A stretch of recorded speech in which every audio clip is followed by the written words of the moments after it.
Assalamualaikum warahmatullahi wabarakatuh. Selamat pagi. Pertama-tama marilah kita panjatkan puji dan syukur kehadirat Allah Subhanahu wa taala yang mana dengan kesempatan ini kita dapat bertemu dalam kegiatan penyuluhan anti korupsi secara online. Salawat dan salam kita hadiahkan kepada Nabi Muhammad SAW. Baik Bapak-bapak dan Ibu-ibu, perkenalkan nama saya Ridwan Priyatna. Sehari-hari bekerja di Inspektorat Kabupaten Agam sebagai Kasubag Perencanaan, Evaluasi, dan Pelaporan. Bapak dan Ibu-ibu, tujuan dari penyuluhan ini adalah agar Bapak dan Ibu sebagai kepala sekolah menyadari bahaya dan dampak korupsi, menumbuhkan semangat anti korupsi dengan membangun integritas, dan pada akhirnya ikut serta dalam upaya pencegahan korupsi. Sebelum saya melanjutkan materi penyuluhan ini, izinkan pada Bapak dan Ibu saya untuk membacakan pantun. Jalan-jalan berpakaian rapi, hendak bertamu ke rumah paman. Saya hendak ingin presentasi, perhatian Bapak dan Ibu yang saya harapkan.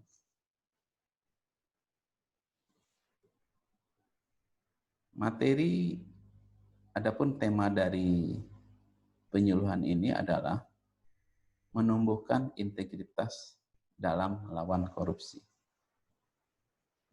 Seperti yang kita ketahui, bahwa negara kita memiliki potensi yang besar, yaitu potensi di mana negara kita berada di antara dua benua, yaitu Asia dan Australia, kemudian berada di antara dua samudra, India dan Pasifik,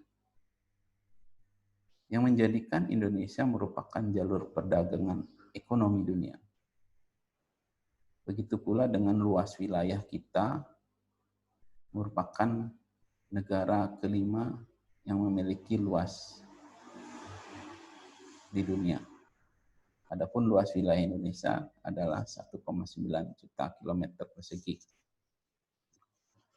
Dari sisi penduduk, Indonesia merupakan negara kelima penduduk terbanyak di dunia, yang pada saat ini berjumlah sebesar 268.500.000 jiwa. Dari sisi sumber daya alam, kita memiliki potensi yang sangat besar.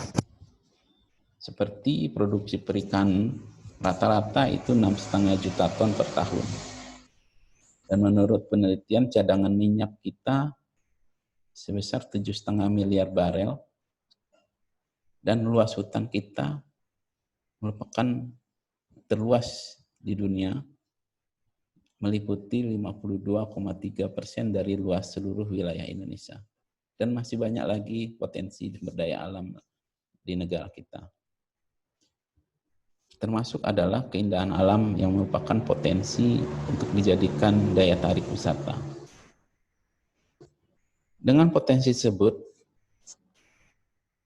maka apabila potensi tersebut dikelola dengan baik, maka rakyat Indonesia dapat mencapai kesejahteraan dan kemakmuran hidup yang tinggi. Namun kenyataannya, apa yang terjadi? Saat ini rakyat Indonesia belum makmur dan sejahtera. Hal ini dapat dilihat dari tingginya tingkat angka kemiskinan, anak-anak atau generasi muda yang belum bisa mendapatkan pendidikan layak, dan lain sebagainya. Hal ini disebabkan oleh korupsi yang dilakukan oleh pejabat-pejabat publik yang menggerogoti uang rakyat. Kita setiap hari mendengar, melihat pejabat publik ada berita pejabat publik yang ditangkap KPK, seperti yang terlihat dalam slide ini. Korupsi sangat berdampak pada berbagai sektor, di antaranya sektor ekonomi, di mana dapat dilihat dari penurunan produktivitas, lesunya pertumbuhan ekonomi dan investasi, penurunan pendapatan dari sektor pajak, rendahnya kualitas barang dan jasa publik, serta meningkatnya hutang negara. Dampak dari sektor sosial, mahalnya harga barang dan jasa publik, pengentasan kemiskinan berjalan lambat, meningkatnya angka kriminalitas, terbatasnya akses masyarakat miskin, dan demoralisasi.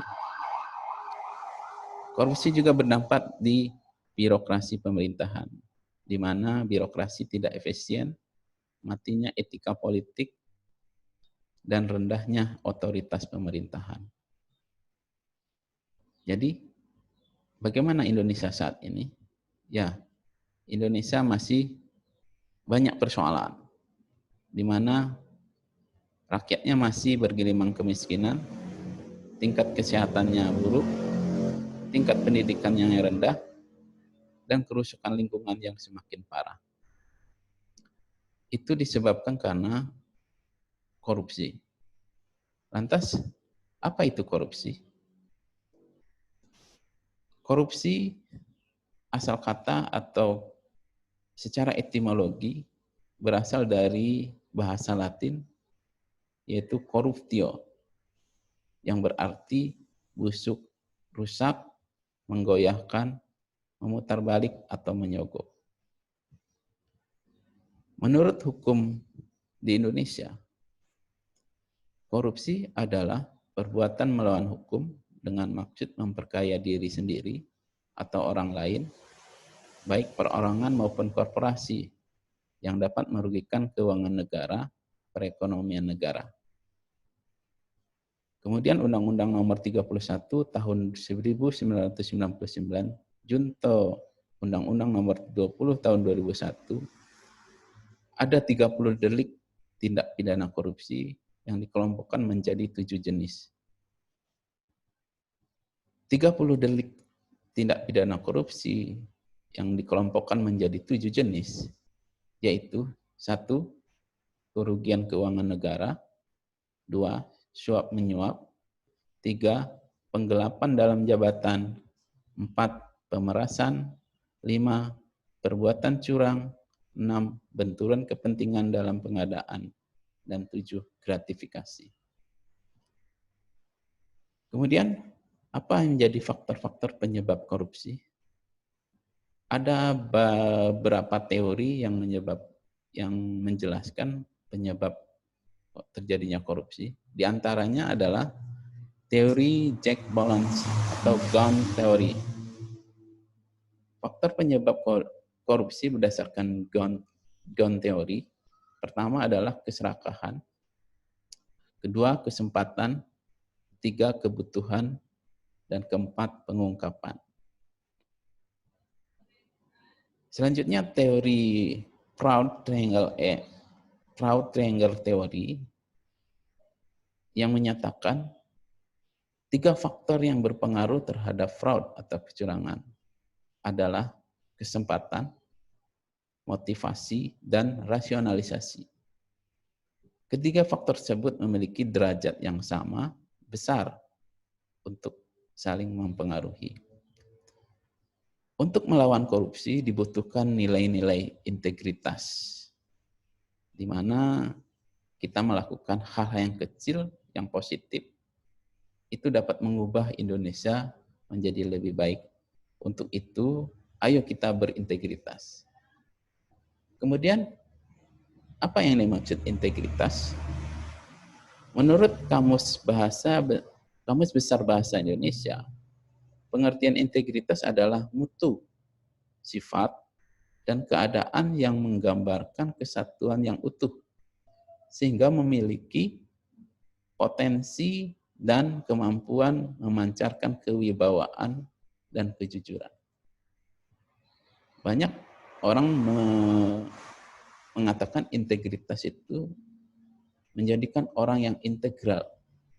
Dalam artian, pertama, memiliki integritas pribadi, kemudian berkepribadian utuh, setiap tindakan dan perilaku merujuk pada nilai moral dan etika. Satunya perkataan dan perbuatan patuh pada kode etik yang telah disepakati, tidak melanggar sumpah jabatan, tidak tergoda melakukan penyelewengan dengan wewenang yang dimilikinya, tidak bersifat konsumerisme dan hedonisme, tata nilai dan ukuran moral masyarakat yang salah. Manusia terpakau dan terpedaya oleh uang dan kekuasaan. Kemudian orang yang berintegritas itu menjadi panutan. Ada 3 nilai inti dari integritas. Nilai tersebut adalah pertama nilai integritas, nilai inti integritas, yaitu jujur, di mana orang tersebut dapat dipercaya, lurus hati, dan tidak melakukan kecurangan. Kemudian tanggung jawab, di mana patuh terhadap aturan. Maaf, tanggung jawab adalah melaksanakan tugas dengan sebaik-baiknya. Kemudian disiplin, patuh terhadap aturan. Nilai selanjutnya adalah etos kerja, meliputi mandiri, yaitu mampu menyelesaikan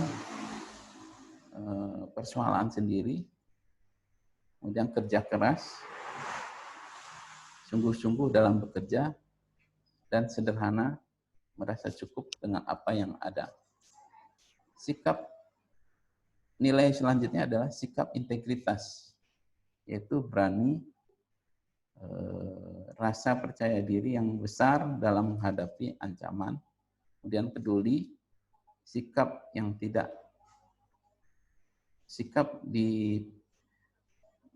menghiraukan orang lain, istilahnya sikap untuk sering menolong orang lain, dan adil adalah tidak membeda-bedakan status orang lain.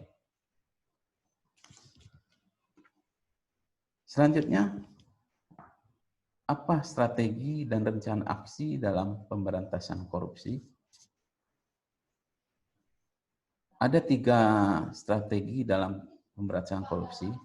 Pertama adalah strategi represif, yaitu upaya penindakan hukum untuk menyorot koruptor ke pengadilan. Upaya ini dilakukan agar takut melakukan korupsi. Nah, ada beberapa kegiatan untuk represif ini adalah pengaduan masyarakat, penyelidikan, proses penyidikan, penuntutan, dan eksekusi. Kemudian strategi edukasi dan kampanye. Strategi ini bertujuan untuk membangkitkan semangat masyarakat untuk terlibat dalam gerakan pemberantasan korupsi. Nah, upaya ini dilakukan agar masyarakat atau pejabat takut melakukan korupsi. Ada beberapa kegiatan yang dilakukan seperti di gambar slide.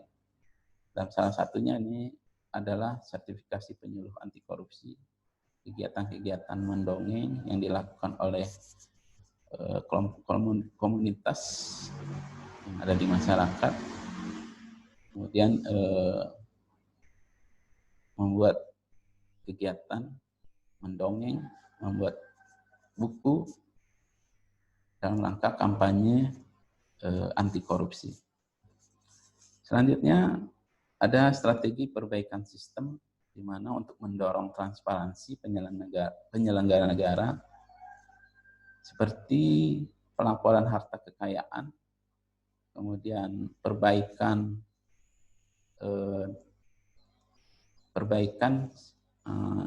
sistem di instansi pemerintah, dan memodernisasi pelayanan publik secara online. Selanjutnya, apa peran kita dari strategi pemberantasan korupsi. Pertama adalah laporkan apabila ada perbuatan yang berindikasi korupsi. Yang kedua adalah membangun manajemen anti korupsi mulai dalam keluarga, masyarakat, dan tempat kerja.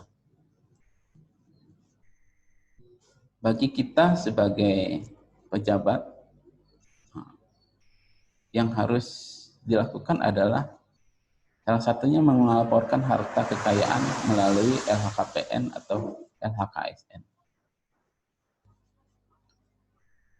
Nah, ini untuk Bapak dan Ibu sebagai kepala sekolah bisa ikut serta dalam mengkampanyekan anti korupsi melalui media cetak seperti leaflet, pamflet, atau spanduk.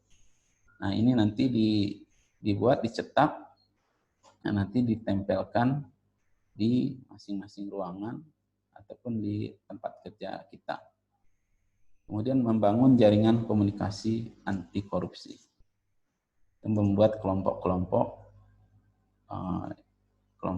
komunitas untuk membahas bagaimana melakukan pencegahan korupsi melalui kampanye-kampanye. Dengan strategi pemberantasan korupsi yang telah kita sampaikan di awal, di depan tadi, sehingga peran kita dapat mewujudkan cita-cita pembangunan bangsa, yaitu tidak ada laginya kemiskinan, anak-anak mendapatkan hak pendidikan, pelayanan kesehatan terjamin, kemudian lingkungan yang asri. Untuk itu, untuk melawan korupsi dibutuhkan integritas yang dimulai dari diri sendiri dan keluarga. Seperti apa yang telah disampaikan oleh Confucius, filosof Cina, di mana dia mengatakan, kekuatan sebuah bangsa bergantung pada integritas rumah tangganya. Demikian yang bisa kami sampaikan dalam kegiatan penyuluhan ini. Semoga apa yang telah disampaikan ini bermanfaat bagi bapak-bapak dan ibu-ibu dan bisa mengaktualisasikan materi ini dalam kehidupan sehari-hari. Demikian, mohon maaf. Billahi taufiq wal hidayah. Assalamualaikum warahmatullahi wabarakatuh.